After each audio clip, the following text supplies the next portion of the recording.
Hi, this is Vijay Pro3 channel. In today's video, I will show you how to pin chat TikTok on top. Before we get started, don't forget to subscribe and turn on the notification to keep you updated about this channel. So, let's go.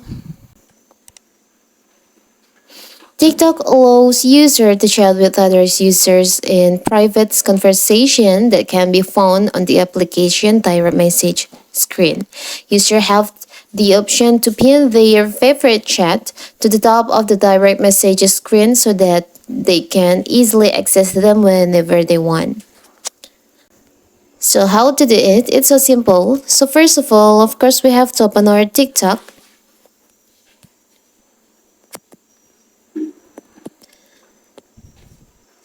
Now you can tap on your inbox, your TM here.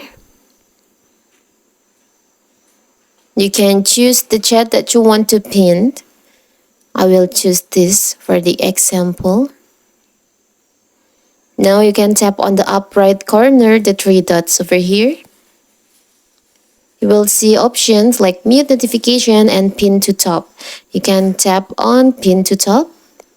You can go back and you'll see your chat here now on the top of the chat. Can't you pin more than one? Of course, you can pin more than one chat on your TikTok. So that is how to pin chat on TikTok on top. Don't forget to like and subscribe and turn on the notification to keep you updated about this channel. Thank you and see you.